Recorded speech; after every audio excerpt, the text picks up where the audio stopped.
So welcome to tonight's discussion, which is the future of energy. Can it be green, secure and cheap? I think it's quite a topical issue, especially now that Germany is, as far as at least those of you who are German will know that the German government is in a bit of a bind, lacking 60 billion euros for its energy budget. So we'll see what will happen. I'm glad you made it here. It's late, not really late, but it's a dark November evening, rainy.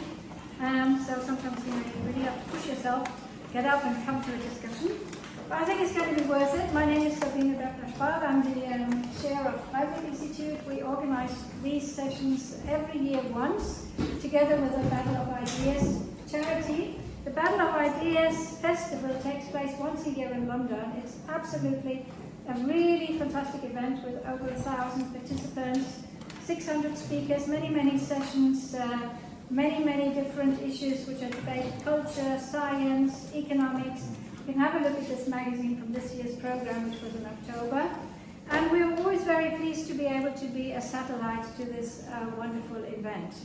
So, without much to do, I'm going to introduce my speakers, my panel tonight, in the order that they'll be speaking. So I'm going to start with Amardeo Sarma. Amardeo is an electrical engineer. He studied engineering at the Indian Institute of Technology in Delhi and at the TU Darmstadt. He's worked for big companies, including Telecom, Euroscom. He's also the founder of the German Skeptics Organization and the board of RePlanet, an association which wants to find rational solutions to climate change, agricultural problems, hunger in the world, and so on. So we're very pleased to have you here tonight, Amardeo. Our second speaker is Thilo Spahl. He's a freelance writer. He's also a psychologist. Two of his books have been on the bestseller list. One, Die Steinzeit steckt uns in den Knochen, was also nominated the Science Book of the Year in 2010. And he's also written widely on the issue of climate, economics, and so on and so forth. So we're very pleased to have Thilo here tonight. And our third speaker has travelled maybe the furthest, come over from Scotland, I think, yes, is Rob Lyons. Rob Lyons is the Science and Technology Director of the Academy of Ideas.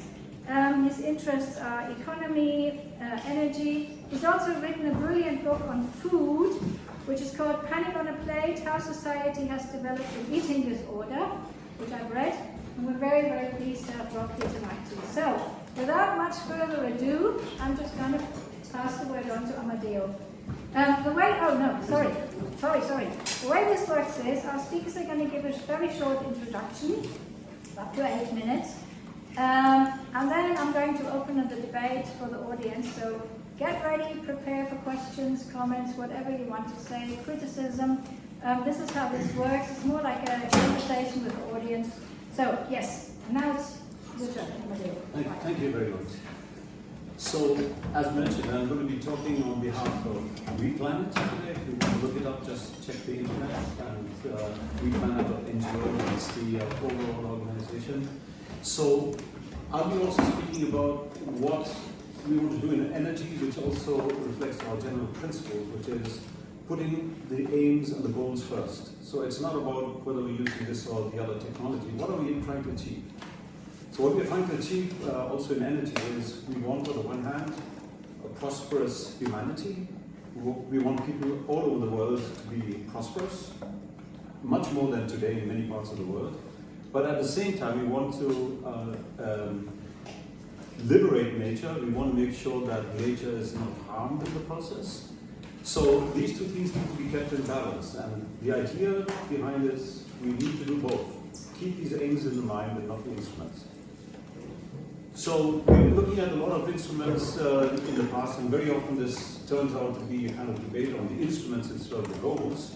Of course, the instruments are very important to achieve these goals, but the KPIs at the end, what do you measure? Have you really reduced emissions? Have you really increased prosperity in the rest of the world or in the countries that you live in? Those are the things that we should be measuring, and not are we going to use coal, or are we going to use renewable energy? Are we going to use nuclear? Are we going to use hydro or biofuels or something like that? So that is the first thing to keep in mind. And where are we today? I mean, if you look at the development of the world in the last 200 plus years, we can say we've reached a level that our ancestors could never have had.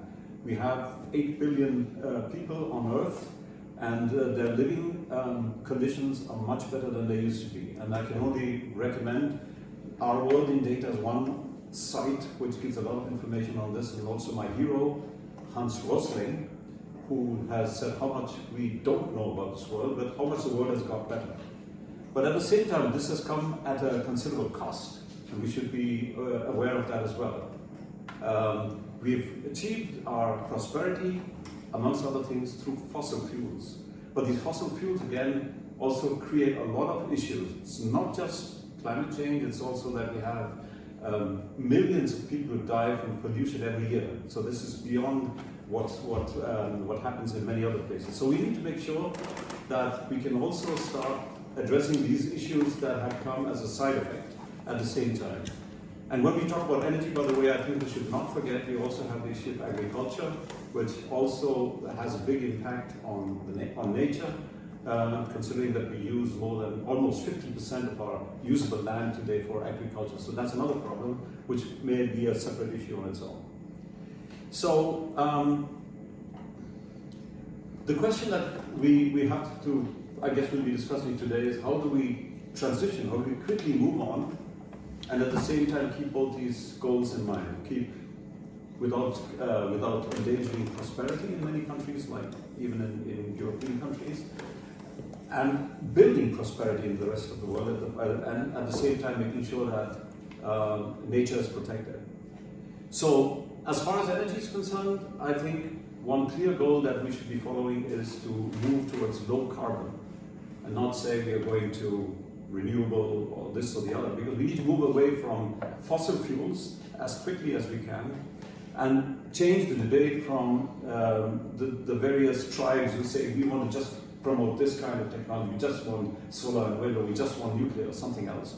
So we need to move away from that and look more at the whole picture. We need all the instruments that we have, and maybe tomorrow we have more, but the instruments that we have today, we should be using them. And it's, I think, as a side comment, quite a disaster that Germany has shut down nuclear power plants that could have run for decades. And the emissions have increased because, or have at least not gone down as much as they could have. If you look at the development of the emissions over the last 20 years, Germany has not advanced. Germany is now one of the laggards, probably except for Poland. We have the worst emission situation, and we have not solved the climate issue, and we have not solved the energy security issue at the same time. Both of these things need to be taken into consideration. Then also we have to look at, it's more than just electricity. We have steel production, many other things. We also need energy for that. So think about electrification, which means even more electricity that we need in the future. And maybe it's a last point, which I think may be a bit controversial. I think because many think that these issues can be solved by the free market. So I think at least as far as that is concerned, when we have infrastructures, we need things like a moonshot program, like John F. Kennedy had actually started, and we reached the moon from planet Earth. So we need to have governments and super-governmental organizations that really take this into their decisions for building the infrastructure and for making sure that these goals are met. So we need a mix of governmental approaches here, and of course the governments have to do the right thing, and not the wrong thing like in Germany. But we'll be talking about that, I guess. Okay. Okay. Well, I will use my 7 minutes to make 6 points. First, the problem in Germany is that we have no energy policy at all. We only have climate policy. The overall goal is to save the climate, but that is hubris. What we do to reduce emissions, like eat less meat, cycle, take the train, buy an electric car, install solar panels, does not really matter. What will matter is the technologies we develop. So a carbon neutral building or a carbon neutral university, many universities say they want to become carbon neutral. A carbon neutral Berlin or a carbon neutral Germany, even a carbon neutral Europe does not really matter. The whole Western world, the US, the EU, Japan, Australia, Canada, and some other countries went net zero tomorrow, the temperature rise at the end of the century will only be 0.5 degrees less. So what really matters is the rest of the world. So we cannot solve the climate problem in Germany, Europe, or the West. If we want to protect the climate, we must help the world become carbon neutral. So our obsession with climate neutral cities or climate neutral Germany is useless and counterproductive, I would argue. What we are doing is self-deception at best. Often it is virtue signaling. We want to show everyone how virtuous we are. As global carbon emissions rise, we want to stand on a pedestal and say to the world, look at us, at Germany, our emissions are going down. Or look how virtuous we are. Or worse, look at us, we have such high ambitions. We want to be carbon neutral tomorrow. Or look at us, we can get by with less prosperity. And so can you. So, second, the poor need more energy, not less, much more. Our ambitiousness may have won us some admirers in the West, but even that is no longer the case. And the rest of the world has never been so impressed. 6 billion people in 140 poor and developing countries want to become richer.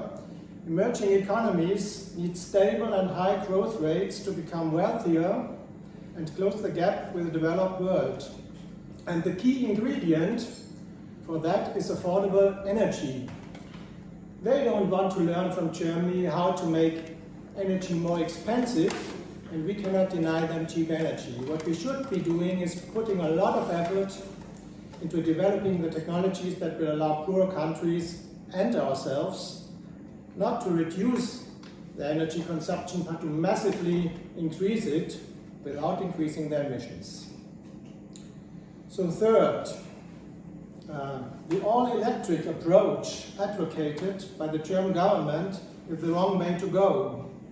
Solar panels, electric cars, and heat pumps are not silver bullets. On the contrary, they are expensive and currently neither efficient nor effective in terms of decarbonization. And producing chemicals, steel, fertilizer, cement without fossil fuels is like burning money. Going all electric is the wrong approach. It will fail. It will fail because it is far too radical in its one-sidedness. We need an approach that is open to all forms of innovation. We should develop a wealth of different technologies that can help make energy production both cheaper and cleaner. The world still has large fossil reserves, and it is unrealistic not to use this readily available, cheap, concentrated energy. So fourth, we need to focus on the production side, not the consumption side. The so-called demand-side management is the wrong approach. We want to have energy when we need it and in the quantities we need. This is not an unrealistic wish. It is a given for the conventional fossil fuel-based systems we have built up over the last 2 centuries. And especially in the last 80 years, when energy consumption has increased 8-fold in the world. 8-fold, it will not go down immediately and not go down in future. So we should not trade that for a system where we can only use energy when it's windy and sunny, and only in the amount that are available at any given time. Fifth, we must be aware of the dangers and costs of complexity. We should replace a simple, reliable, and cheap system with an expensive, unreliable, and complex one. But that is exactly what we have started to do in Germany. Complexity is a big and underestimated problem. We used to have, and for the most part still have, an electricity system with a few dozen power stations, a not too extensive electricity grid, a natural gas grid and petrol stations. If we go all electric, as the plan is, we will have tens of thousands of power plants, millions of smart meters, computers, charging stations, storage facilities, a gigantic and error-prone system with billions of parts needed to keep the system stable and avoid brownouts or even blackouts. Yes, I only have to. Oh. This system would be both very expensive and very insecure. So 6, now to sum up my recommendation to the German government, they would be allow fracking, allow CCS, carbon capture and storage, restart the 6 nuclear power stations that have been shut down but are still operational, and build 80 more. Whereas Sweden, with its 10 million people, has announced to build 10, so we have 80 million people, so we should build 80. Invest more money in R&D for clean energy generation, preferably based on high energy density sources, i.e. next generation nuclear, fission and fusion, ultra-deep geothermal and zero carbon fossil fuel power plants, and in negative emissions technologies as well. Cut subsidies for solar and wind, and also for electric cars, home batteries, heat pumps. You can switch to these products after we have built these power stations. We need to have the electricity. And don't start subsidizing green hydrogen, which is hugely expensive. Finally, aim for a high energy future. Energy should be clean, but also cheap and abundant for everyone. So that's it. Okay, thank you. There's a lot to talk about. Thank you. I agree with Amardeo about there's a philosophical question that we have to answer underneath it all, and I very much think we need to work out what that is, what we want. And I agree with Thilo about the problems. But first, a word of thanks from the English-speaking people of the world to Germany for compound words. See, in English, sometimes we find that there isn't the right word for something that we're trying to express. And we look to Germany for compound words to express that idea. The most popular one is Schadenfreude. We didn't have a word in English for taking pleasure in somebody else's misfortune, so we look to Germany for that one. But there's another word that has becoming popular in articles about energy in Britain, and it's Dunkelflaut. Now, I've never had to look this up. Apparently it means dark lull. Or dark calm. Anyway, it's for those winter nights when obviously the sun is not shining and there's no wind, and then all your renewables are producing nothing. And this didn't really matter when we were producing all our energy from coal and gas and oil and nuclear, but now that we're relying more and more on renewables, it's a big problem. If we keep going down this path of building more and more renewables without solving the problem of their unreliability, particularly during these Dunkelflauten, then things are going to get pretty scary and we're going to have blackouts. So, from my point of view, I'm looking at British energy policy, and I won't go into it too much, but it's nice to know that Germany's policy is even worse than ours, because at least we are keeping our nuclear power stations, the few that we have.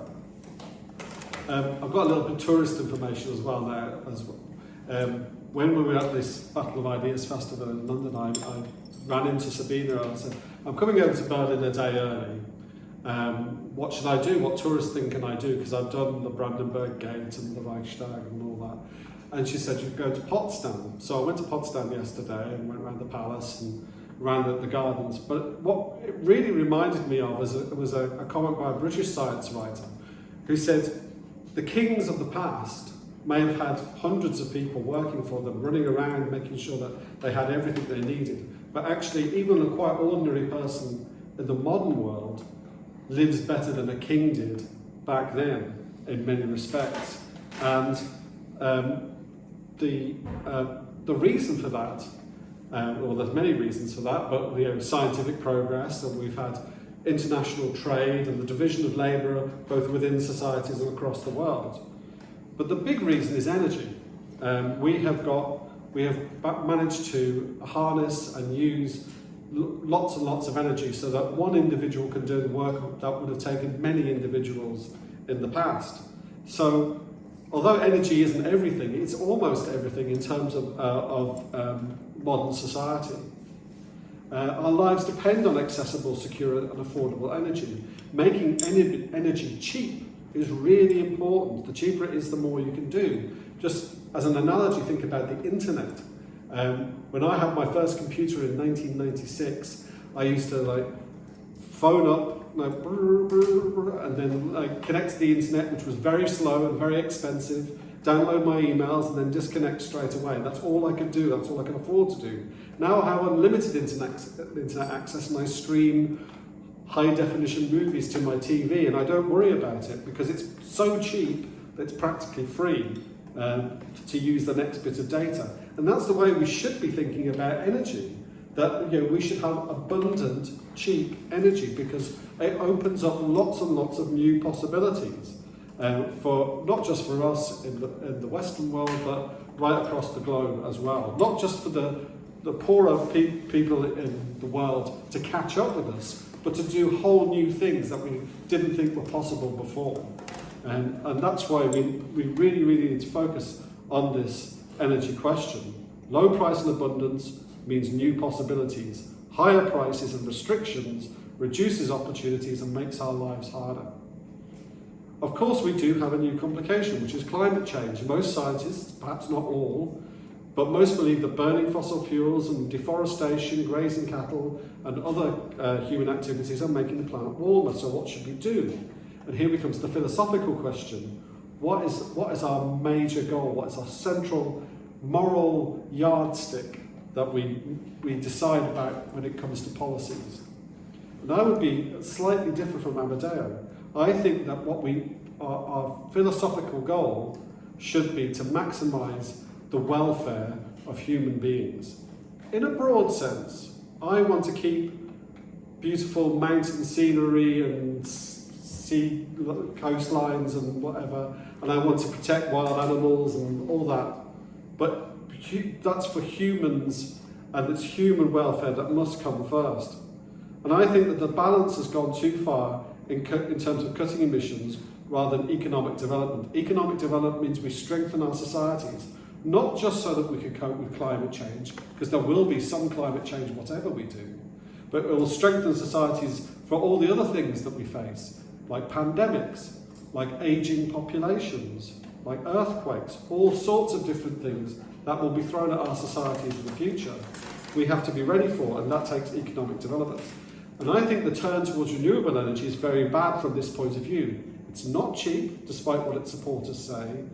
The countries with the most renewable energy often have the highest energy bills. It's not secure because we can't rely on it. Indeed, in coping with unreliable renewable energy and after shutting down its nuclear power stations, Germany has turned to the worst energy source from a climate point of view, coal. It's had to. And actually, I think I agree with that decision to do that, because the ultimate, most important thing is to keep energy cheap and reliable. So when we have this question, can energy be secure and green and cheap? I think secure and cheap must come first. If we can do the green bit as well, that's good. And maybe new nuclear technologies will allow us to do that, or other ways of doing things. But that should be our priority, because that will maximise human benefit. Okay, thank you. Right. Okay, so yes, it's up to you now to ask questions, to criticise, maybe put up your hands if you want to speak. Right, okay, I can see one hand there. Maybe before I start, I'm just going to quickly ask some questions. So, Amardeo, you were very, very brief in your introduction. You said we do have this problem, pollution, climate change, whatsoever. We have to move away from fossil fuels. Thilo was quite specific about recommendations to the German government. Would you have a very clear recommendation you might make? Yes. And how would you also, and another thing is, maybe if you want to respond to Rob's criticism of saying that he would turn priorities around a little bit. Yeah, so Amardeo, yeah. Yeah, I can do both. I was going to give a recommendation to the German government. I defer a bit, because I think as far as renewable is concerned, much of the German policy is also there to wind and solar. I'm not talking about hydro because it's also taken as renewable, and in fact it has been a big backbone of a lot of electricity production, for example in Norway and much of Sweden, which is also producing enough electricity and so on. So I think the recommendation is focus on all low carbon energy sources first. And that means also on nuclear. And for nuclear, it means, on the one hand, at least start keeping those 6, and I agree with that, 6 nuclear power plants running, and also build new ones. Because I think we can move to a mix of nuclear and solar wind in Germany. And the question is whether it's going to be 40-60 or 60-40. Because nuclear power plants of today are very good in following up, and when, for example, there's a Dunkelflaute, then they can go into full load, and they can reduce the power when there's a lot of sun and there's a lot of wind. So this is one of the arguments that has been used against nuclear for a long time, which is not correct, because the nuclear power plants from today are very good at following the the amount of energy that's really needed. So that way we can take the best of both worlds, and there's been a lot of investment already in solar and wind, so let's use that. And there are other issues where we are too dependent on China, for example, where I see the problem. That was the one question, but there was another question about the priorities. Yeah, I think the priorities is, I mean, even if you look at burning coal today, it's not just, like I mentioned, it's not just climate change, it is that by burning coal we also have huge impacts on health. Because there are too many people who die because of that. I mean, you can improve the technology there as well, that's correct. Certainly, I mean, the German government has now gone to starting lignite power plants again, because they have to keep the system going. So, in fact, I would say the German government has not done a really good climate policy, because they've failed on climate, because they have looked at the instruments instead of looking at the goal of reducing the emissions. So that's the target that we should have, that's the KPI we should be measuring, and not how many renewables we built. That's what the German government has been doing, and that's wrong. Again, I think it's clear that we should be investing in all renewable energy, all low carbon energy sources, so that we can move away from fossil fuels as quickly as we can. And I would say without endangering the prosperity of people, and also maybe building nuclear power plants, for example, in many countries in Africa. And as I was in our discussion before, I said Bangladesh is going to start its next nuclear power plant next year, and they're going to have a second one ongoing soon. They've been able to build it quite fast. The United Arab Emirates have built the fourth is going to come online next year, but they've done that within 10 years. So also we have to look at, are we putting too high burdens on nuclear power plants so that they take so long in Europe? Because other countries show that it goes much faster. Okay. Good. Okay. All right. I'll take you. So first, I would say that all of you agree on nuclear. That's fine, but I think none of you mentioned anything about climate science and how much time we got. I don't know if we have if in 10 years we can build. Maybe you say maybe yes, we can build the nuclear plants in 10 years, but more important is that we have on the right side, my right side of the table, the technical argument of we need to how we need to solve the problem, because eventually I would argue it's a technical problem. And on the left side, or like the middle left, there's the whole economy argument, so we need to develop. So I think that there's a collision between the economy and the technical problem. So perhaps we need to rethink the economy. And also another problem with the economy, that it assumes that something needs to be scarce. So anything that is scarce, you can only sell it if it's scarce. If it's abundant, it's cheap, so it's too cheap to produce. So that's another problem with our economy. So how do you reconcile? Like, are these two approaches even reconcilable? Okay, that's a very good point. Very good question. Yes. Okay, there's another question right there. Well, I don't necessarily have a question right now. But I It's wanted all to. points are perfectly fine. Yes, I want to talk about this kind of economic aspect, and I agree with you that we need affordable, clean energy, definitely. I wouldn't necessarily that renewables are not going to be part of that. Like right now, they are still more expensive than some other sources, energy sources, but prices have been going down, costs have been going down, and that there's lots of research on trying to find alternative materials to make it even cheaper. So I think that pursuing renewable energies is in line with this goal of clean, affordable energy, and also pursuing many technologies makes sense because you never know which ones might become much better in the future.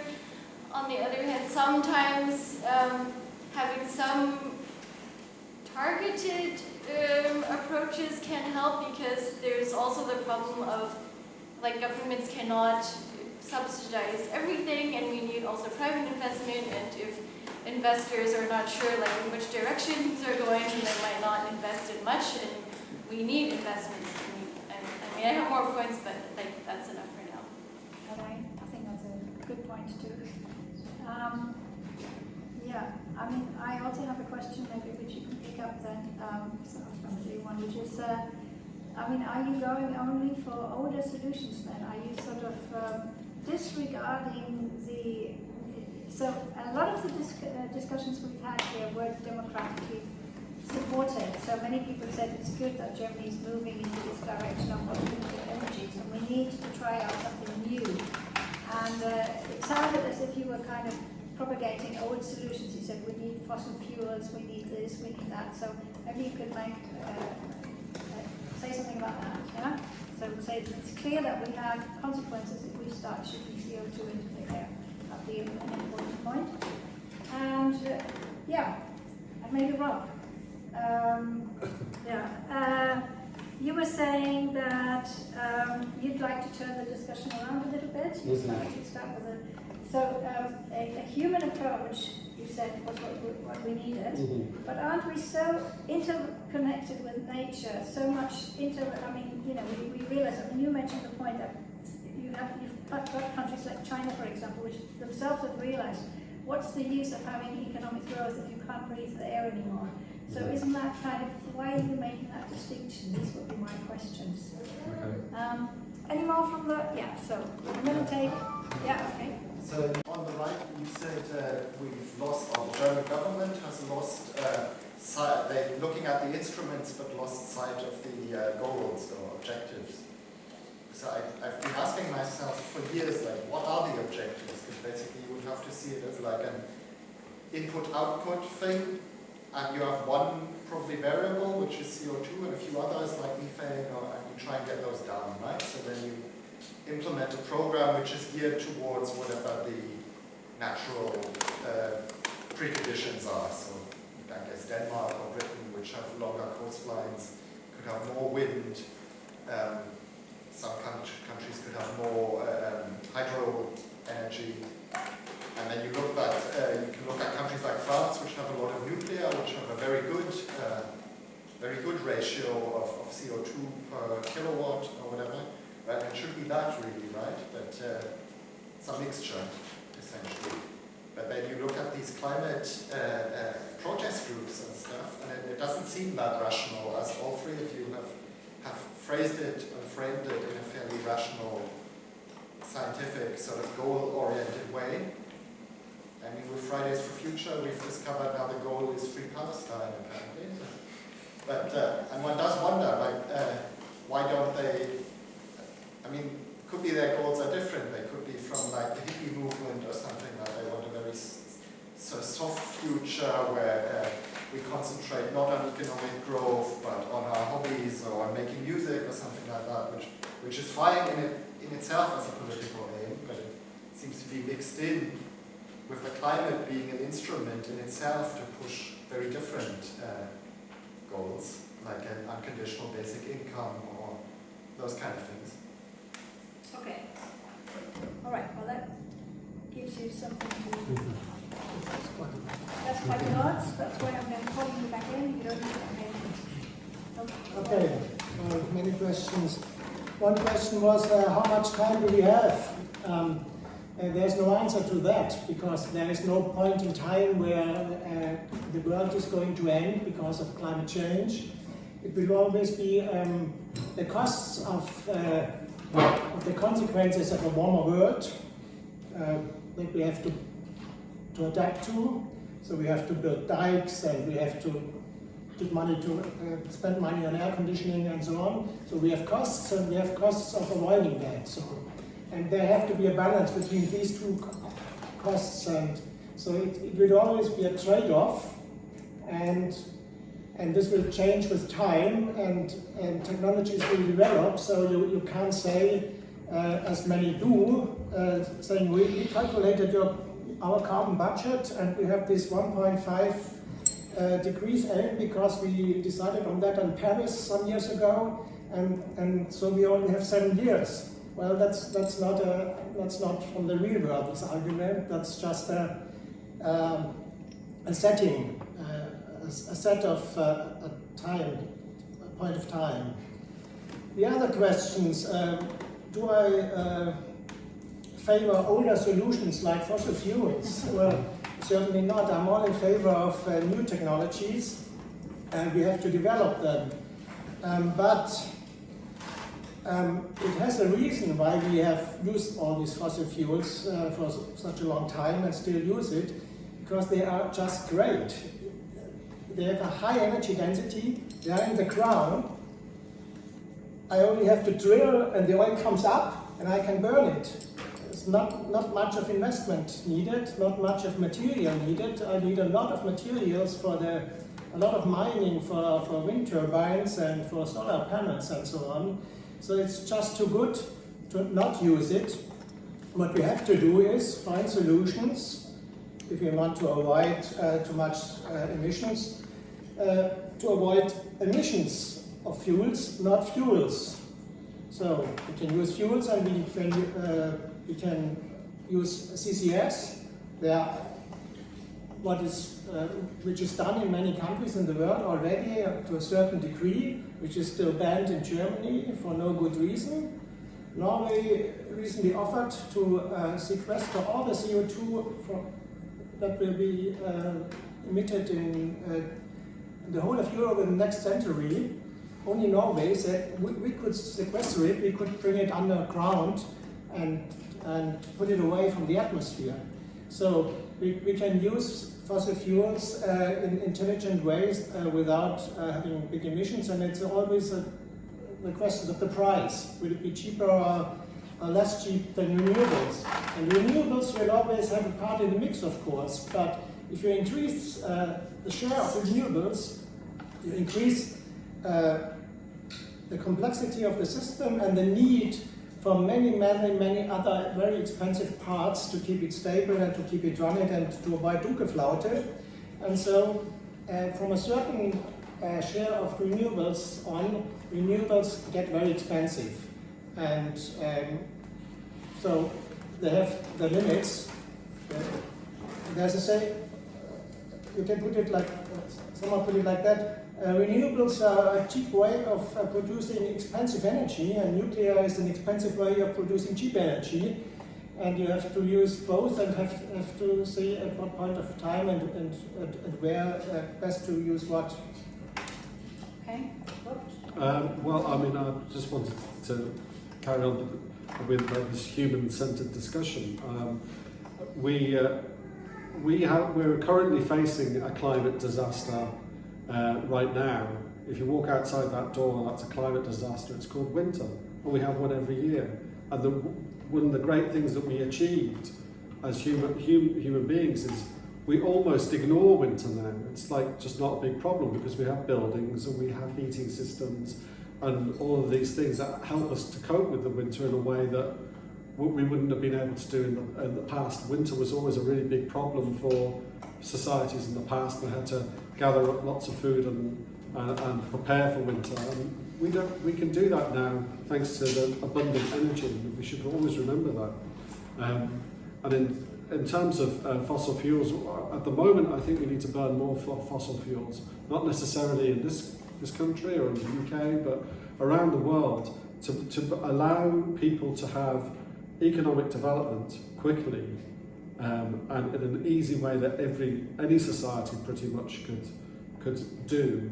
we need to burn coal and gas and oil, because that's the way in which we do it. Now, in the Western world, our air is not like, the air in London is not like Delhi. So it's possible to have lots of fossil fuels and relatively clean air. So that's what we need to solve these side effects that Thilo was talking about with all these things. But the priority must be to drag people out of poverty around the world. In terms of the amount of time that we have with climate change, it's confusing, isn't it? Because on the one hand, the United Nations IPCC says we've got this big problem, and many people misinterpret that and say that humanity is doomed in just a few years, which isn't true at all. And then on the other hand, the United Nations Population Fund says, oh yes, there's going to be another 2 billion people on the planet in the next few decades. Well, which is it going to be? I mean, if it's so terrible to live on this planet with climate change, how can there be another 2 billion of us within just a few years?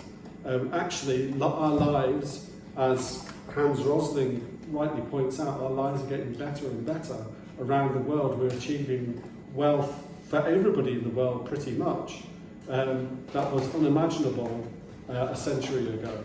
So I think that until we get a green, secure, cheap form of energy, whether we make nuclear cheaper or we find another way of producing energy, then we're going to need fossil fuels for a very long time, particularly as 80% of the world's energy at the moment comes from coal, oil and gas, and we can't replace that overnight. Okay, thank you.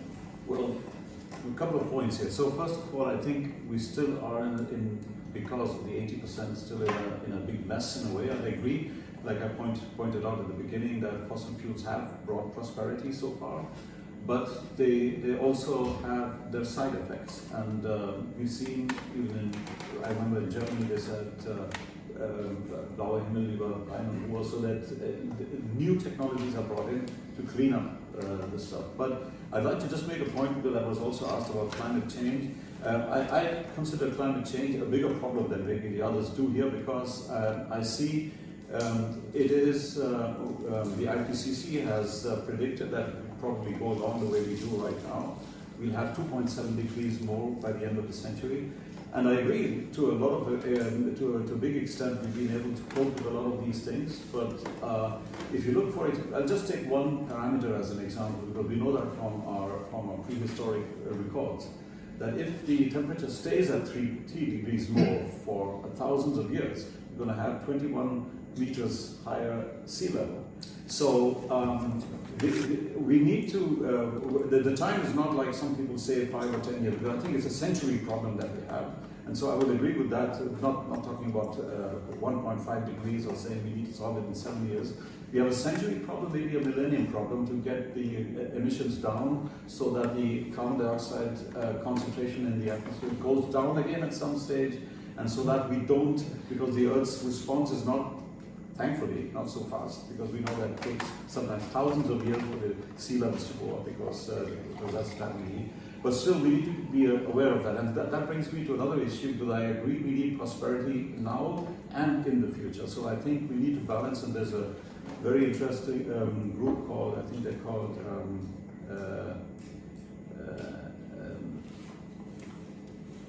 maybe I'll come back to the name. Anyway, they want to make sure that we optimize for prosperity today and in the future. So making sure that we don't do things that endanger them without going to alarmism, because I also agree, we're not at a tipping point, we're all going to die soon. That's not the case. But we need to take that definitely into consideration. So climate change, I think we should be taking that into account. That's definitely a point. And so I would put much more pressure to move with innovation and with government investment, international investment in all kinds of low carbon energy. And I would move away from renewable, because anything that reduces the amount of emissions is good. And it's not just CO2, it's also methane, where we also have other issues that we need to solve. But that should be our KPIs, not 1.5 degrees. but how good are we at keeping our emissions down while increasing the prosperity of the people that we have? So that's the measurement I would do. What is how well-to-do are the people? And one more point about population. This again from Hans Rosling. There's a clear link between prosperity and population growth rate. We've seen it come down drastically in some countries, but not in all. And there are many factors that lead to that. It's not just. I agree completely. We need to have cheap and abundant energy. That's certainly one thing. But it's also education of women and some other factors. But these bring down the population much faster than leaving the people poor, because that leads to more people being born. Because if you have a family, you want to make sure that your children survive. And if your children keep dying, this is not going to happen. Then you're going to have more children. And there are many countries. In fact, I was completely surprised because Hans Rosling made the prediction that at some stage we'd be down to below the replacement level of 2.1. In the meanwhile, countries like India, Bangladesh, Sri Lanka, Nepal are below 2.1. Countries like, which you wouldn't believe, like Iran, they're at 1.7. So in many of these countries whether the governments want it or not, like in Iran, the women still decide on their own as to how many children they want to have. So I think there's also a link between prosperity and the final target population that we're going to have. So if you're going to keep that very high, it's going to be a problem. Yeah, I think your point was a bit different though, wasn't it? You were saying if things are so bad, how come people are still having babies and exactly. It's just like, the population is going up. I mean, Greta Thunberg and Extinction Rebellion and all these people are saying that we've just got a few years or we're doomed. But actually, people are getting richer and wealthier and better educated, and the population is going up at the moment not because of the number of babies that are born, but because we're living longer. And so that shows, because we're living longer, it shows that even in this climate change world, our lives are able to get better. Whether that's despite it or because of it, I don't know, but that's the case. Okay, well, I've seen some more hands. Yes, so there's a hand there and there. I'll take you all in. So there. Let's make 3 points. Yeah. 2 for you first. You said something along the lines of there's no definitive time limit for when climate change tips over and we're on the crisis and everything's bad. And the 1.5 degree goal that's agreed upon in Paris is kind of arbitrary maybe. But I argue against that. Now I'm not a climate scientist, but I think there's a reason why we agreed on 1.5 degrees. Something along the lines of if we go above that, there's this cycle that keeps continuing even if we were net zero and everything. We couldn't stop global warming. Again, I'm not a climate scientist, I'm not sure if that's correct. But I don't think the goal is arbitrary. The second thing is you said renewables are comparatively complex energy providers, and fossil fuels are pretty cheap, reliable, easy to handle. And we should rather find a way to use fossil fuels intelligently and make sure they don't emit as much carbon on different things as compared to focusing on the renewables. But making sure fossil fuels don't emit that much carbon, isn't that a step that makes fossil fuels more complicated and therefore more expensive and maybe more expensive than renewables? I'm not sure, but that seems kind of counterintuitive or productive. And the third thing for you is you said we are in a climate crisis right now, it's winter, and we found a way to cope with it. And so I extrapolate it's more about a way to cope with climate change and global warming than or it would be a feasible way to rather see how we can cope with climate change than try to stop it. And our main goal should be to drag people out of poverty. But I would argue climate change causes more people to be in poverty, for example, by rising sea levels. Using losing your homes, or heavier, worse droughts that might affect your harvest and you have no food anymore, things like that. That might not affect us in Germany, but people live all across the globe, and I think there are people that are disproportionately affected by climate change who might come under the poverty line. Yeah. Okay, very good points. Then you had your hand up here? Yeah, I wanted to ask, several of the speakers seem to indicate that endless human prosperity driven by economic growth, driven by cheap energy, including by continuing to burn fossil fuels, is an end and a goal in itself. And I mean, as I sit here listening to this debate, which has been excellent, I wonder what are the moral or philosophical foundations for that goal? And I come at this from an angle of a conservation scientist who has seen the development and the prosperity in places like Europe and America come at the direct cost of ruining biodiversity, ruining the environment, largely driven by cheap energy. And I guess my question is, I see developing countries around the world following that same trajectory and that same pattern playing out in some of the most biodiverse places on the planet, and nobody here has said anything about any moral imperative to protect the last wilderness areas or biodiversity on the planet. It's all been human-centric, and I don't want to get on a soapbox, but I just found it interesting that moral, that foundation of humans first and this prosperity, even at the cost of everything else, seems to be so predominant. And I would like to know if there's a rationale behind that, or if that worldview that you seem to be advocating was arrived at through some sort of coherent thought process. Yeah. Okay. Good point. And your point, yeah. Yeah, I'm sorry to say again, but my question fine, was... Perfect. I was going to ask you anyway if you thought your point was Yeah, because my question was not answered. Coming back to the point of economy versus technology, or versus the technical solution. So you claim that the carbon budget is something arbitrary that we invented, but so is the economy.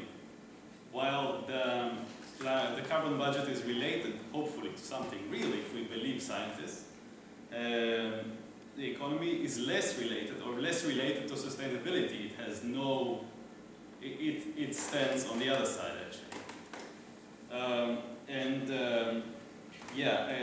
Another point was raised that we can deal with the winter, we can deal with heat, whatever. Question is, can Pakistan and India deal with that, and how many of these people will have to integrate here? This is way more than the European population.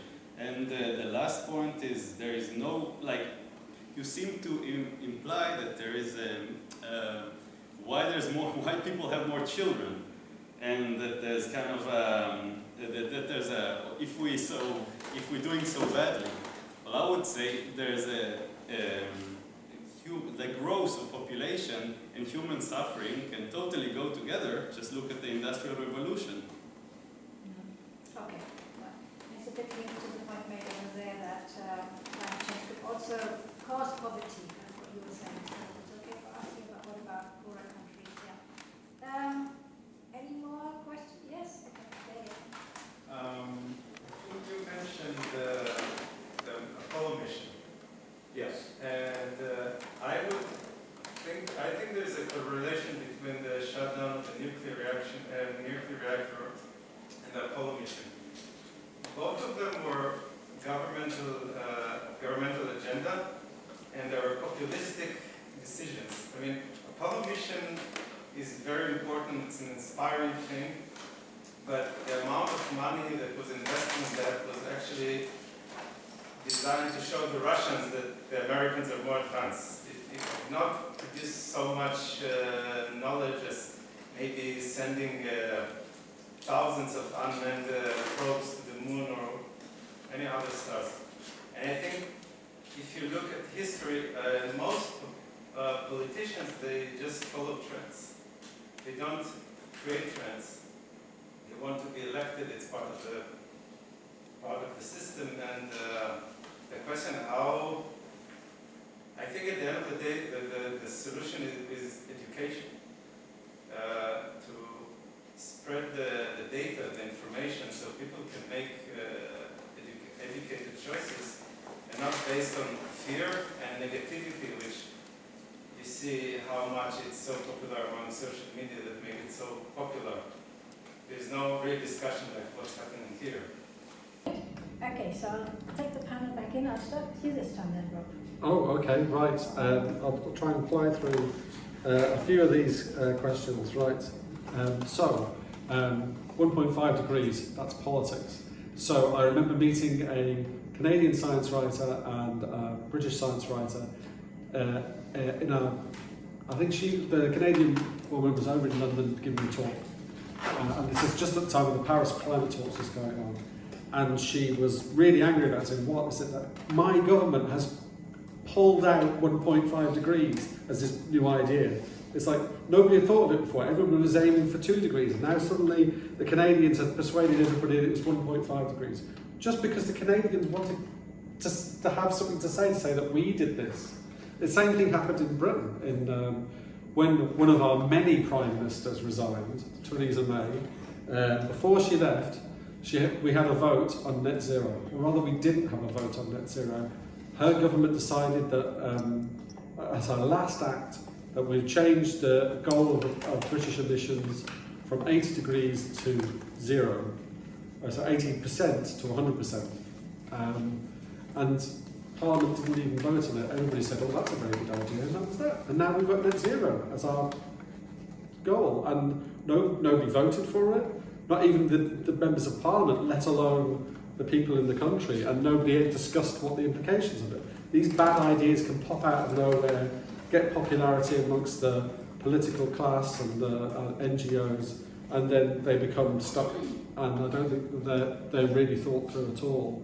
And in terms of disproportionate impact on the poor, of course, yes, when there is a disaster and there isn't the infrastructure to deal with a disaster, you see it with the floods in Pakistan earlier, I think it was this year, that's a really, really big problem. But then you look at, for example, what's happened in Bangladesh.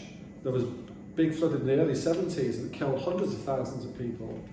Now Bangladesh is much better prepared. There are shelters for people, there's flood warnings, they're doing more to prevent those floods from impacting inland as much as, and all sorts of development that's taken place that allows Bangladesh to deal with these crises in a way it wasn't able to when it was a very, very poor country. When you have a situation where billions of people don't have electricity, don't have they don't have toilets or clean water, the impact of abundant energy to allow those things to happen is far more important than a few very, very hot days. I'm sure are very, very unpleasant in India or Pakistan or in the Middle East. In terms of our ultimate goals, I'm not going to say I'm a fanboy of Abraham Maslow, but you can see that there is this idea that once we get to a certain point of wealth, that our goals in life change. So we spend more time in education. I'm struck by the number of people I know who are young and going, oh, I'm just finishing my master's degree and now I'm going on to a PhD. And saying, where do you get the time or the money for this? So there's, they can do that now. They don't have to go out to work at 16 years old like my parents' generation had to. So more economic wealth means that we can do more of these things. And just look at, for example, in terms of sustaining nature. We have more trees now than we've had in the UK since before the Industrial Revolution, because we're not cutting down trees to burn them for energy. So we're planting loads and loads of trees. Look at wilderness. The best way to protect wilderness is modern agriculture, because that means we use less and less land. We're not having to cut down trees to expand agriculture now. And in fact, there's some scientists about 10 years ago said we've probably reached peak farmland. As long as we keep improving the productivity of what we're doing, we won't need any more farmland, because we'll get more and more from the land that we're already using. So that's, I think economic development can have lots of benefits in terms of protecting nature. What saved the whale wasn't Greenpeace, it was crude oil, because we were killing all the whales for their oil, And then we discovered crude oil, which was a lot easier than going out like chasing Moby Dick around. And so we were able to protect whales in the future. And I don't think the economy is arbitrary. I think having decent living standards so that people live secure, comfortable lives, they can get healthcare, they can get transport, they can travel around the world, whatever. That's not arbitrary. I think that those are perfectly reasonable human desires, and we should do everything to enable as many people as possible to have those things if we possibly can. Okay, Thilo, do you want to go back to some of the points? Yep. One point about the 1.5 degrees, and isn't that a scientific established goal? No, it isn't, as you said. I remember, I'm old enough, remember the 2-degree aim, and then they said, oh, we should aim to get under 2 or maybe to 1.5, maybe to 1.5. And then came Fridays for Future and said, after 1.5 the world will end. But that's not the case. In a recent interview, the director of the Max-Planck Institute for Meteorology in Hamburg, which is the leading German climate research institute, he was asked which of these tipping points varies the most, and he answered none. The tipping points theory is like a specialty of the Potsdam Institute in Germany, which is not really a climate research institute, but they are Institut für Klimafolgenforschung. So they think what is going to be bad if the climate changes, and they are specialized in these tipping points. But hardly anyone in the world is of the same opinion in this regard. And there are like 10 tipping points that are discussed. And the problem is these are so-called positive feedbacks, and then after a certain point it will reinforce on its own, and the process will be started and going on, like the Greenland ice shield melting and so on. And that's right in theory. From a certain point on, this could happen, but as you said, it would take a couple of thousand years. We always get the impression it will be in 50 years, but it will be in 2,000 years that we have a 6-meter sea level rise. And a lot can happen in 2,000 years, and we can develop lots of technologies we can't think of today. And if you go back in time 100 years and say what kind of technologies we had at that time, and we see what kind of technologies we have today, and we have 100 times more scientists today. Why should we have in 100 years time much more powerful technologies that can deal with all these problems? So I'm confident of that. And to the question of prosperity, is prosperity a goal in itself, and should we pursue other goals? Well, actually, I think Rob said it already. An intact environment and nature to enjoy is part of prosperity, is a very integral part of prosperity, and it is mostly reached in the developed world who can afford that. Well, we have clean water in this country, we have nice forests in this country, we can afford it. And so should other countries, and we use cheap energy for that.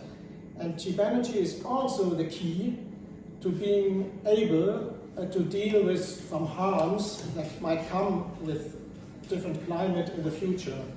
So if you keep people, if you say, well, what will happen to these people in India in 100 years? You think that they will be as poor as today, but they won't. Unless you deny them cheap energy, then maybe they will still be that poor.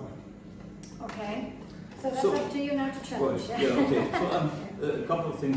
First of all, I think a lot of these countries, when you look at China or India and many others, they are also investing huge amounts of money both in nuclear and in solar and in wind, and where they can, in hydroelectric power. And it's going to be depending on the countries. If they have hydroelectric power, like in Norway, they can electrify a lot of stuff with that alone. So I think a lot of the countries, in fact, have already understood that we need to follow also the goal of cutting down emissions, while also they have not lost sight of the fact that they want to increase prosperity. And I think just ignoring the emissions is going to be problematic, because I think there's a lot that can be done without endangering the prosperity of the people, and that should be done, and that is what government should be doing, not like in Germany, but like some other countries who we may criticize on many other fronts, but they've actually understood that we need to go low carbon, not renewable only, right? So I think that's one point. There was also one question asked about nature. I think this would bring us to a different topic of agriculture as well, because I think we are using up, with the 8 billion or soon 10 billion people, too much space for agriculture, but also for energy production.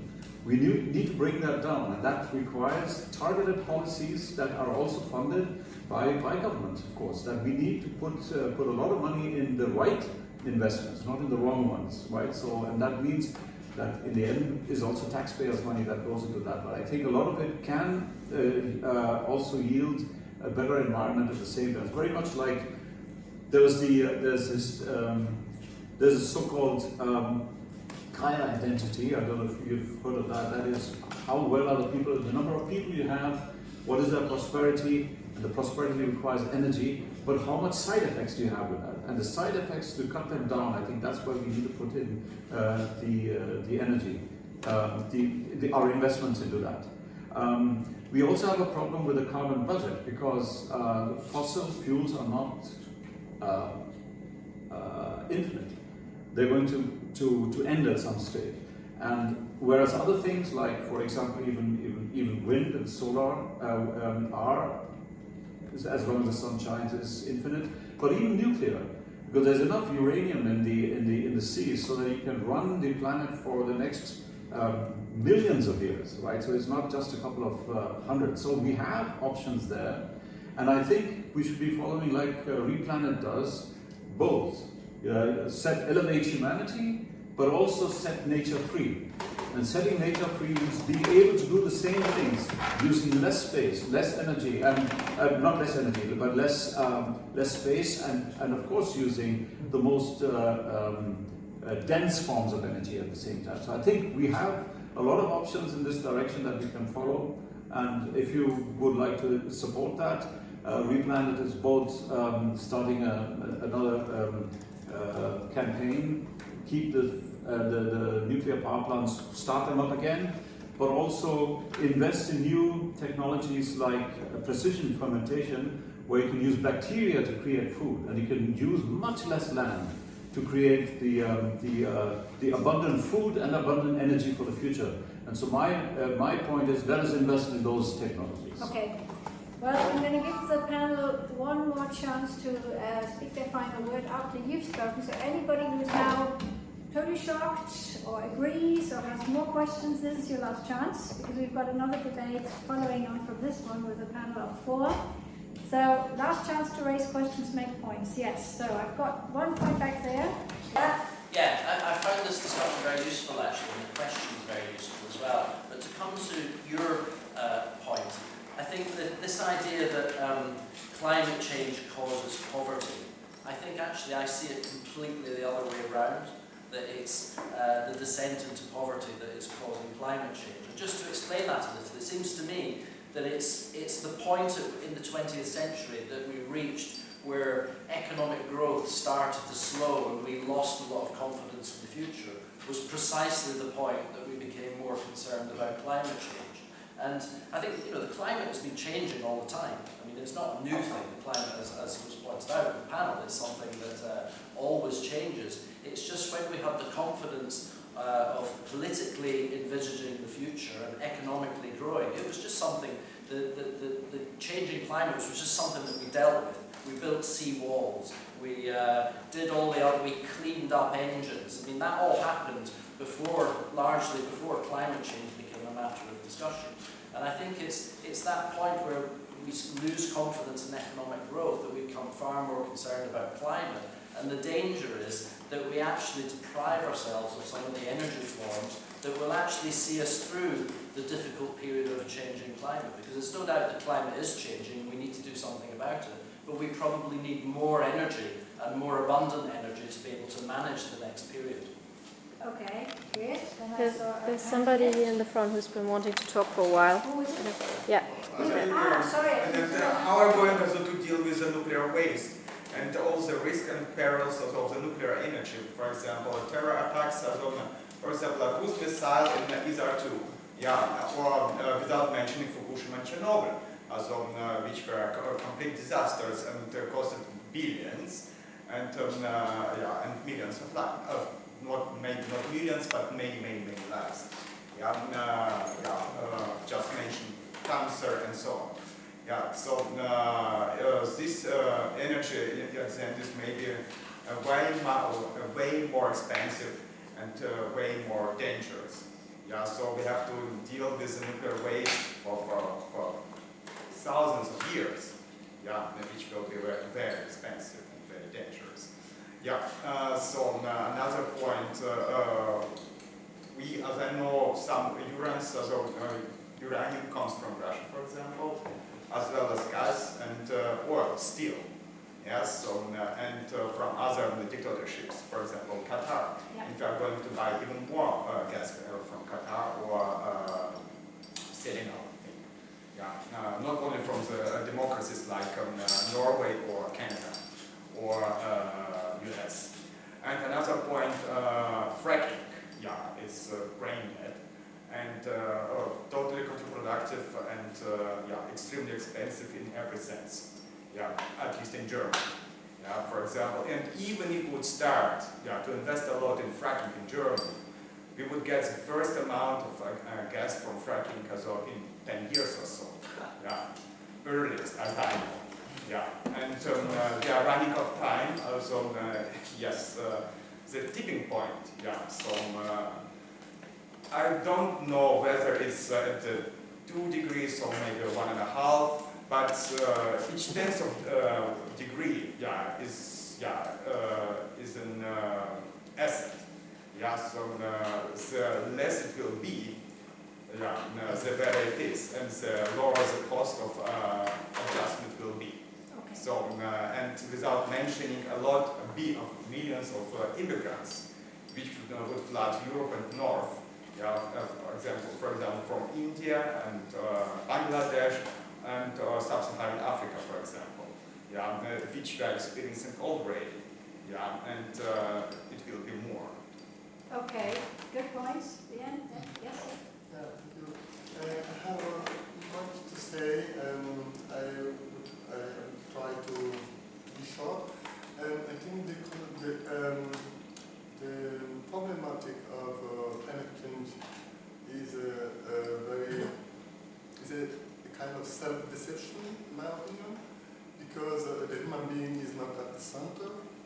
I think there are priorities that are neglected, and that is our health and well-being. There are many people, climate activists, focusing on climate change, global warming, but they don't care about environmental toxins like glyphosate that is now allowed for 10 more years in Europe. And there are many scientific studies that show how dimension to our health. And there are many things about responsibility, delegating the responsibility from the citizen to policy makers or scientists. I think it's not the solution. A better solution should be to bring awareness at the bottom, to go from bottom to top instead of top to bottom, and this can be done through education from the kita to the university, teaching people how to live a conscious life instead of just being unconscious consumers. Okay. One example is food. and the food wastage in Germany, in general, in developed countries, is so huge. And one example is in Germany we have food sharing, people trying to save food from being wasted. In my experience in 2 years, I've been saving more than 7 tons alone. And I think we can save a lot of energy if people learn to consume only what they need, to buy what they need instead of just shopping for shopping. Okay. That's the same example goes to clothing and other areas. So saving was on our list of invitations. So I'm going to give the speakers a very, very short, you've only got 2 minutes maximum, 2 seconds actually. So I'm going to just say that I would disagree that nuclear is dangerous, because you can look at data in our world in data. I seriously recommend looking it up, because it shows how many people die from various sources of energy, and nuclear is one of the least. Much less than fossil fuels, of course, but also comparable to solar and wind, and less than hydroelectric power, for example. And so the danger issue has been blown up out of all proportion. And if you look at the science behind it, if you look at the data, they speak a completely different language. And for example, in Fukushima, no one person has died because of the radiation. It's because of completely different reasons, and I've written on this as well. I'd also like to, just because I have just 2 minutes, glyphosate has also been shown to be safe compared to many other kinds of herbicides that are being used. And the scientific evidence, in fact, goes in the other direction. It says that glyphosate, if used properly, is not a problem. So I completely agree with the European Commission in this one case that it allowed glyphosate for another 10 years. Okay, very good. Thilo, very quickly. Well, yes, I'm all in favor of decarbonization, but I think it ain't gonna happen if you want to do it with solar and wind. You need high energy density sources, and these are not only nuclear, but nuclear will be probably the most important. It is also CCS, so carbon capture and storage for fossil fuels, a new kind of fossil fuel reactors, like certain kind of, like the Allen cycle reactor, who uses pure oxygen to burn the fossil fuel and then get a pure CO2 stream that can be sequestered. And the third one, a special favorite of mine, is ultra-deep geothermal. You go below 10 kilometers in depth into the Earth's crust, and you have very hot conditions there, and you can just tap it and run a plant that used to be a coal-fired power plant by the earth, the heat in the earth. You just have to improve drilling, of course. To drill deep holes will be a key technology in the future, I think. Okay, that's the point. Okay, then. Rob. On Chernobyl, because I went there to write a story in 2011 about what happened, and very, very badly designed Soviet nuclear plants. One of them, the plant manager decided to run a safety test in which he created the conditions for a disaster to see if his new emergency system would work. It didn't, and then he couldn't undo the problem, and the reactor blew up. That's just stupidity. But all those other nuclear reactors, even with the very bad Soviet designs, ran safely. And in fact, the other reactors at Chernobyl ran until the West told Ukraine to close them down, or they wouldn't help them with the cleanup. So nuclear is, as you said, very, very safe. Nuclear waste is not a problem to be dealt with. It's a resource. 2 environmentalists from the UK just did a little video where they pointed out that 96% of the energy is still in the nuclear waste. It just needs to be reprocessed and it can be used again. So that's why we shouldn't bury it. We should keep it safely to one side, and when we want to use it, we can just process it and we can use it again for nuclear energy. Finally, I completely agree that burning stuff is probably quite a crude way of creating energy, and we could do it better. And I'm shocked at how little is invested in potentially new sources of energy. For example, the global initiative on nuclear fusion, which is based in France, ITER, has a budget of $20 billion, which is nothing compared to how much we're spending on renewables. So why don't we invest in all sorts of different, both nuclear fission and nuclear fusion technologies, geothermal, and all these things, and do the hard research so they have better technologies that are secure, cheap, and green. That is the future, not renewables. Okay, so we have to end here. I know there's probably a lot of points. We're going to still be able to discuss them perhaps in the very short break we have now, which is only 5 minutes before our next discussion starts. It's Berlin's housing crisis. How can this problem be solved? With a panel of 4 very good speakers. I hope you'll all stay. Let's give our panel a round of applause.